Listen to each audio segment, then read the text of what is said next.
Hey, what's up, everybody? It's your girl Zara back again with another video as promised.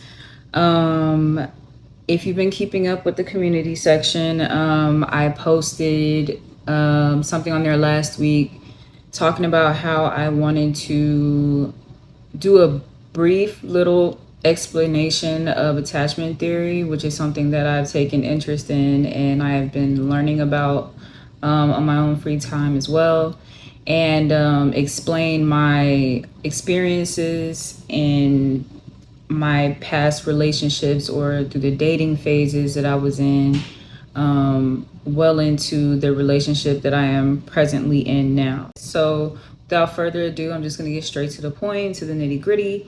So what is attachment theory?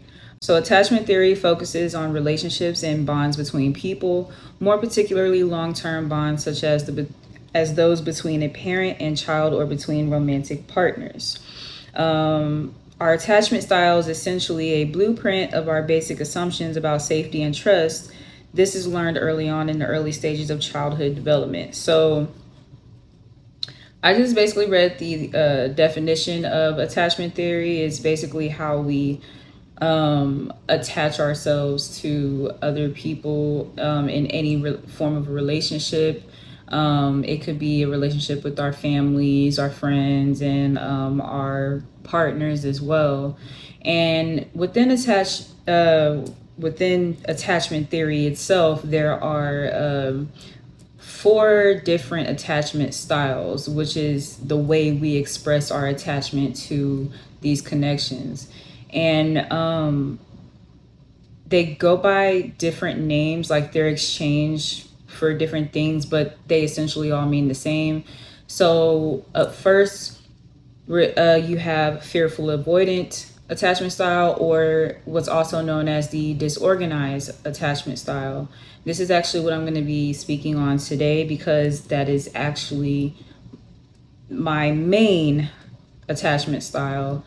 You have dismissive avoidant attachment style.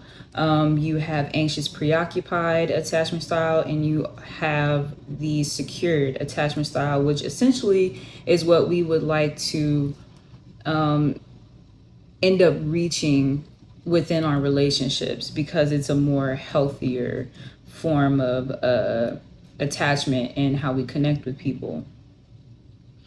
So I would like to say, keep in mind that even though you do have one main, I guess what you would say, one main attachment style, you can and we will at some point, depending on the other parties and our experiences throughout life, we can and we will at some point slide back and forth between different styles. So for example, my main attachment style is fearful avoidant or disorganized attachment, right?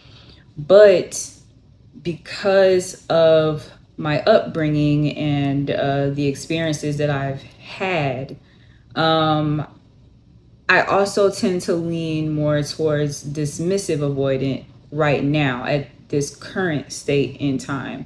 Whereas I feel like in the past, I might have been fearful avoidant and anxious preoccupied. So we can slide back and forth between attachment styles, and the goal is to ultimately reach secure. So going back to fearful avoidant or disorganized, what does that mean, or what does that look like, right? So for fearful avoidance, for us, we can tend to feel used or exploited in relationships. We can prematurely pull away from relationships when they feel rejected or overwhelmed. Can feel anxious or helpless when we begin to fall in love or depend on someone, which is actually something that I deal with and I'm working on. We tend to crave emotional intimacy, but often feel mistrustful of others, which is a very big one and a telltale sign of fearful avoidant attachment style. Number 5, often have a low self-image or some form of low self-esteem, confidence issues. And number 6, we often have a combination of avoidant and anxious tendencies. So in short, we're just very fearful avoidance can be very insecure, hot and cold, have this push and pull effect. And honestly, I do feel that the main issue is that at some point we believe we are unlovable. So that honestly comes from obviously past experiences with our caregivers and how we came up in a home or whoever was taking care of us at the time, right? So for example, if I were to talk about my experiences as a kid, I honestly felt like I never got comfort and reassurance and emotional validation in the way that I needed. And due to that, due to the nature of that and how my parents were, which I'm not going to throw all their business out, but let's just say they weren't able to meet my needs. So what happens when you have a kid whose emotional needs and are not being met, which honestly all attachment styles, they all stem from a core wound of needs not being met as children. So but like I said, back to the fearful avoidance side, it usually comes from those needs not being able to get met. And it's like we want that comfort, we seek that comfort from them, and they usually show us a reason as to why we may not get the comfort that we're seeking. So it's like they could act erratically, they could be abusive, or anything of that nature. So it'll create like this withdrawal effect within us, right?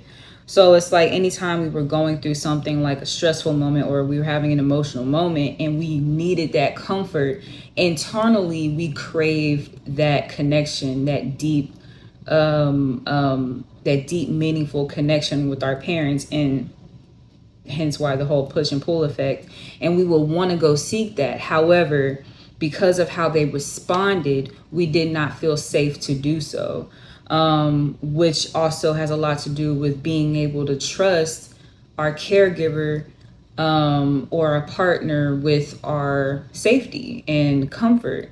And being that that was never met, that in and of itself created the what would you call this circular effect of coming and going, push and pull, hot and cold. So essentially that got embedded into our minds and into our psyche. And that's why we feel like we can never truly be safe somewhere. Like we can never truly have that level of comfort that we oh so deeply desire, because at the end of the day, fearful avoidance, especially me speaking for myself, I crave that. I really desire to have a emotional connection with my partner or with whoever I interact with. But also due to my fear of being hurt, or you know my fear of them not being able to meet my needs after I open up and become vulnerable, it's disheartening. So there's that. So the thing is that these things develop when we are not coming from a secure base. So like our parents, they also have their own attachment styles. If they are not secure within themselves, essentially they're going to keep rubbing off their core wounds and insecurities onto us. Each attachment style has its own core wound. So for me, it was just not being able to feel comfortable and wanting to be vulnerable. And every time I was vulnerable, it just didn't, I wasn't receiving the type of love and comfort that I really truly desire. So how does that relay into my relationships, into my adult years? Well, it's quite simple. It's when you are unaware and when you are unhealed and you're not actually like trying to work on being more secure within yourself, um, you're going to keep responding out of that trauma. You're going to keep responding and developing, you're going to keep responding and developing relationships out of that pain, seeking things from people, but at the same time, like treating them, kind of treating them like how your parents treated you, if that makes any sense. Like, so you're going to respond to them the same way that you responded to your parents. I wish I kind of knew, or at least was aware of, how this affected my connecting with people previously, but at the same time, I'm not sure if I would have been receptive of what that all actually meant. Keep in mind, when it comes to having a connection and you're wanting to develop that secure connection, it takes two to tango, and you need two people to work on that. So in the meantime, you can work on yourself, and you could give yourself what you need. And that's why attachment theory is so important, because it allows you to recognize these core wounds within yourself, and it allows you, if you're ready to do that work, it allows you to sit down with yourself and address the things that have been needing to be addressed in the way that we've always needed. But instead of us going to other people and looking for that validation or that external comfort, we are able to somehow give that to ourselves, which in turn turns us into a more secure person, therefore allowing us to have the capacity to have a more secure relationship with somebody who is just as equally willing to do that same work and face themselves. It is never easy. With all that being said, my past relationships, the people I've dated, once I learned all of this, everything just kind of came full circle. And thinking back on how I responded to certain situations with my past relationship, with which lasted a while, it was about like 7 years and some change. But realizing that we were pretty much, I'm not going to say that we didn't love each other. I just think that it was the fact that our wounds recognize the other person's wound. And I think like that is how that connection developed. And essentially it turned into this chaotic cycle of pushing and pulling, coming and going. And it was always hot and cold. I was never sure of where I stood with this person. I honestly think she might have felt the same way. Because at the end of the day, when it comes to how we attach ourselves and what we need in certain relationships, actions always speak louder than words. And I honestly think that when you are in a cycle like that and the other person is not ready or able to put their best foot forward and acknowledge that, we are the problem, I mean, you're not going to ever receive that. So, at the end of the day, it's just very, it takes a lot of energy from you, and it's a little disheartening because, it's not just based off of that relationship, but when I realized that I was also responding in that same way with connections with like my best friends, I had a best friend, we don't talk anymore, but I'm realizing that how I responded to that situation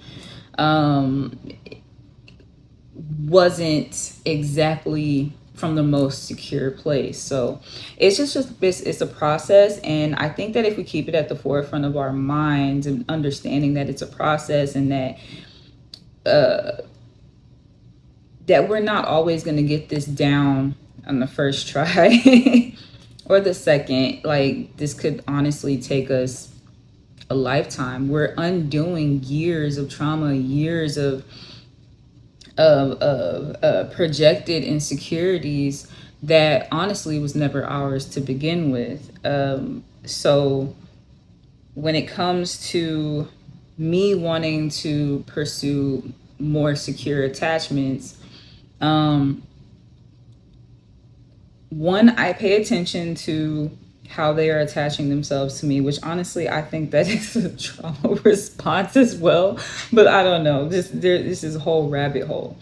But finding people that are really wanting to work on that part of themselves is it's I'm not going to say it's rare, but it's just I haven't had too many experiences with that. Giving yourself grace to somehow find balance in all of that, and to meet yourself in the middle of all of that, and understanding and also being aware of when you are responding to a situation or a conversation out of that wound, out of that fear of you're wanting to trust this person, but you don't want to trust this person because you feel like they're going to hurt you, or you don't want to have to depend on people because you've had to literally depend on yourself your entire life. As a fearful avoidant, we've had to deal with things our entire life, especially on an emotional level.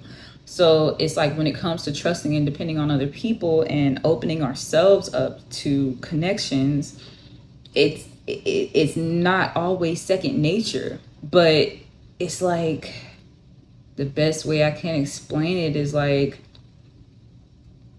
it's like somebody has like a pipeline, right? And then you have the little dial, right? When we are in that mode where it's like, yeah, I want this, I want that, it's like the thing is all the way on, like full blast. But then once it starts happening, it's so scary. So it's like, oh, wait a minute, that's a little too much. I'm gonna turn this shit off. So it's like, that's literally how it feels. And I can understand how I may have led other people to be confused in the past. And I forgave myself for that. That's one of the important things, though. You have to be able to forgive yourself and understand that this isn't an easy thing to acknowledge, and understand that, at some point we will be able to fully accept the things that we truly desire in relationships. But first and foremost, the main thing that I'm probably just going to leave this off with is that as a fearful avoidant, we have an issue with boundaries, and we really need to place and enforce those boundaries, because placing about the boundaries without enforcing them is a whole nother story. And I think the more I started to learn and implement that into my relationships, in every relationship that I had, as well as with, you know, my family, which was very hard, it allowed me to feel more at ease internally. And,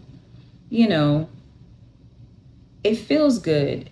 It's disappointing because I think once you start doing all that and implementing the work, you realize who's not for you after beyond a certain point. And I think that's where I'm at right now. However, my current relationship, we're both fearful avoidance, but she's more so anxious, preoccupied. I'm more so dismissive, but we have secure attachments at some point as well. We have been working on ourselves in such a way that we are able to come together and acknowledge that this is where we're coming from, this is what we're working on, and this is where we would, like to see this in the next whatever, you know what I mean? But until meantime, between time, it's a learning process, and it's like baby steps. If you want to get started on all that, on actually healing yourself and acknowledging those that core wound or those core wounds, because usually it's more than one, acknowledgement is number one. Allowing yourself to be aware of the fact that you are responsible for the role that you play in your relationships, and your connections is a big thing that honestly I think people don't give themselves credit for. So accountability is number one. And number two, research. Sit down and learn more about your attachment style. And if you're wanting to address certain parts of that style, and like there's journal prompts out there that you can actually use and write down and basically pose your younger self the questions that you are needing answers to. Through that, give yourself grace. So, because I feel like that is something that we were never really given. So if you are able to give yourself the same things that you are desiring in your relationships and your connections with other people, it'll allow you to honestly change your entire perspective on relationships as a whole. So yeah, that's going to be all for now. I'm going to leave it at that. If y'all want another video on this or a part two or whatever, if y'all want me to go into depth about certain parts of this, that's cool too. Just let me know in the comments. Also, don't forget, if you saw that emoji throughout this video, post it in the comments. If you have any questions, post it in the comments. And yeah, I appreciate you for staying this long if you did. And I hope everyone has a great day and or evening, depending on where you are at in the world. And I love you all. And I'll catch you on the next one. Peace.